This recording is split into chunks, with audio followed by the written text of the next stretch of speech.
Sri Guru Charana Kamalebhyo Namaha. Sri Suta Goswami says, O sages, there are two kinds of people in this world. One is gentle and pious, mild in nature. Another is cruel, hard and rugged in nature. Those who are pious, they bring people under their control by loving them. Those who are loved, they stay under their control as long as they were wanted to be. And they come under control with open heart and wholeheartedly, nicely. Those who are cruel, they bring people by scaring them, creating fear, chastising. When such people come under their control by chastisement or fear, they don't come with their heart, they just come under control with their body and words. As long as they don't have sufficient strength and power, they stay under the control of such a scary person. But when they gain power or have enough strength and they're able to get out from the clutches, they get out and always try to destroy the person, that crime fellow who created fear for controlling. They want to harm him in some way. They want to destroy him. If a pious person dies, nice guy who loved everybody, people feel morose, upset for their death. And they glorify while alive or after death. They glorify him or her. But the impious person who is rugged and cruel, that person dies, people feel jolly and happy. Oh, good, he is dead. And they criticize him. So one who becomes glorified, that gentle person, that devotee or that mild person or spiritual person, is glorified after death. So Shastra says, Kirtirasya Jivati. One who is glorified after death, that person does not die, he lives for as long as his name is glorified or remembered, recollected.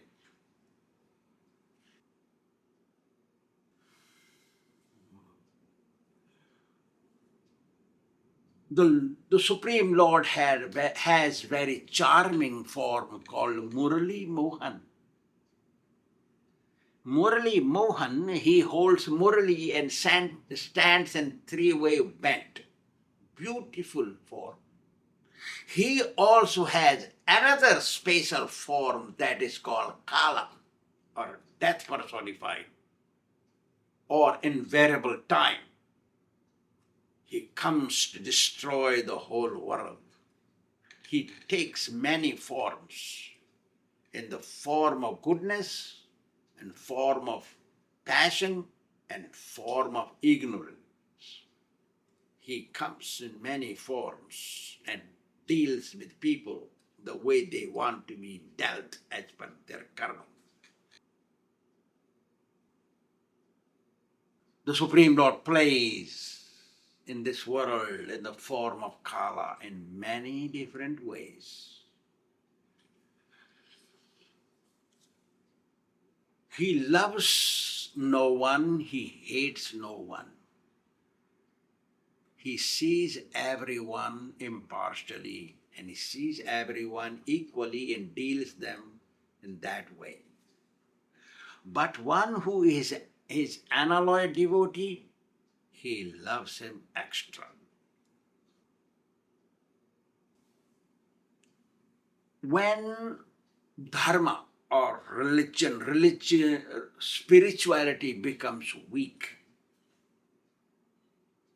and adharma, irreligious activities increase, at that time demons or cruel people take birth on earth and create havoc for the divine people, those who are meritorious, religious or spiritual. They torment them in many different ways. At that time, just to destroy them, the Supreme Lord appears on earth.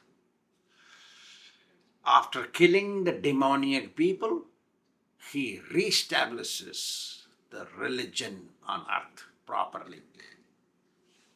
Spiritual principles are sometimes addressed as religious principles. Spirituality is sometimes addressed as religion. But religion alone without philosophy makes one become fanatic. That's why religion alone is not appreciated by devotees. Spirituality means religion and its philosophy. Philosophy behind religion, if it is appreciated and practiced religion, that is called devotional, spiritual. If devotee prays to the Supreme Lord with whole heart, honestly, the Lord listens. He cannot tolerate the miseries given to his devotees. One who creates misery of any kind, mental or physical, Lord deals with them harshly, just like a cow who has given birth, newly birth, to a calf. Don't like anybody come near the calf unwantedly or create any trouble for the calf. Similar position is of the Lord. If anybody creates any difficulty, problems for his devotee, God cannot tolerate that. He loves his honest devotee so much that he even forgets his wife Lakshmi Devi. Sri Sudha Goswami further says, O sages, Sri Shukadeva Goswami tells King Parikshit about how he responded to the prayers of the demigods and said to them, when demigods went to pray in the milk ocean with taking Lord Shiva with them, Lord gave them thundering sound and spoke to them. That same Lord is saying, Nirvairaya Santaya Sasutaya Mahatmane Prahlādaya Yada Drushet Hanisyepi Varorjitam. O demigods, when Hiranyakashipu torments my devotee Prahlāda, who has no enemies and is peaceful devotee, it does not matter how much power he has, how many boons he has received, I will surely kill him. In this there is no doubt.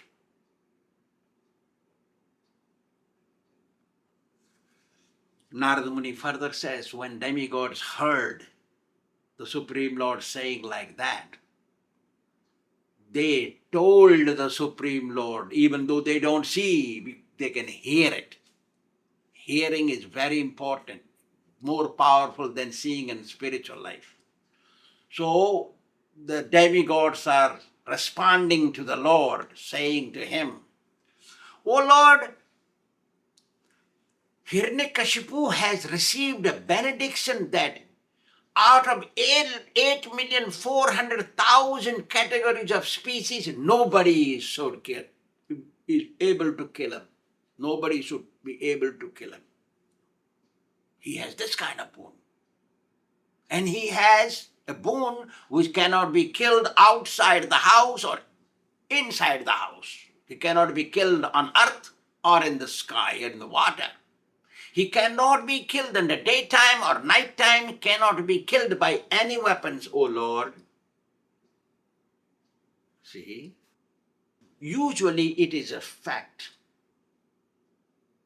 If spiritual master tells anything and a disciple have to inform something, they should not hesitate informing. The spiritual master of spiritual master is Lord Kṛṣṇa. The spiritual master of demigods is Lord Shiva, and his spiritual master is Lord Vishnu. So he told something and that demigods are telling back, informing him. How would you kill this demon, O Lord? They asked. Please tell a little bit, give us hint. So the Lord responded saying that, don't worry, I'll take care of the situation when time comes. Let the proper time come. This is not the time for me to tell you or do anything. Hearing this from the Lord, the demigods were satisfied and they dispersed from there, being convinced that Hiranyakashipu will surely be killed now. Hiranyakashipu had 4 sons. Among 4 sons, Prahlāda was the youngest one. And Hiranyakashipu loved him more than he loved other sons because he was the youngest. Youngest child is loved more. Also, Hiranyakashipu knew that Prahlāda has more good qualities than other sons he had. Because Prahlāda would respect the elderly, bow down to respectable people, and would think, feel, and understand that his Guru is the human incarnation of God. God has appeared in a human-looking form. That was his attitude. He would remain equipoised in happiness and distress. He would not be feeling tormented if there is any trouble comes. He would not become perturbed when difficulties are faced. He would not stop his duties in happiness and distress. He would not stop his devotion when problems came. He would not have any attraction or attachment to material objects. His senses and mind were under his control. Even though his father had unlimited, immeasurable wealth and opulence, he would not be egotistic. He would not act arrogantly towards anyone. Sarve gunes tatra samasate sura. When one becomes a genuine devotee of the Lord, Lord brings out all transcendental qualities of demigods in the devotee. Lord helps develop. Even though born in demoniac dynasty, Prahlāda had all divine qualities. Whenever there is a narration going on about the Supreme Lord, he would rush and run there to listen to them. He would keep affection towards other devotees, keep friendly relationship with other devotees. Narada Muni says, "O Yudhishthira, even though born in demon dynasty, Prahlāda had all transcendental qualities in him. They were all manifested. That's why he would give respect to all devotees. Because Hiranyakashipu was a big demon, he was the ruler. Devotees would incognito live, not expose themselves. So Prahlāda knew who is a devotee by their symptoms, and he would respect them.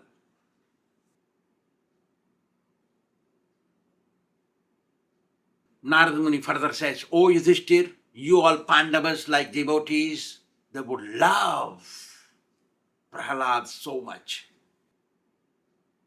and would fall in love with the devotee Prahlāda.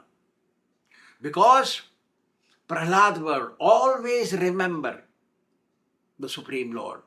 His concentration was on the Supreme Lord. O Yudhishthir, what can I say? What can I further say? Prahlāda became like got caught by Lord Kṛṣṇa. Kṛṣṇa graha gruhitātma na veda jagadidrusham. Oh Prahlāda, I have never seen a person who got caught by the devotion of Lord Kṛṣṇa. He was so absorbed in devotion of Krishna, mesmerized. He got caught by Lord Kṛṣṇa. He could not live even for one moment without thinking of Krishna.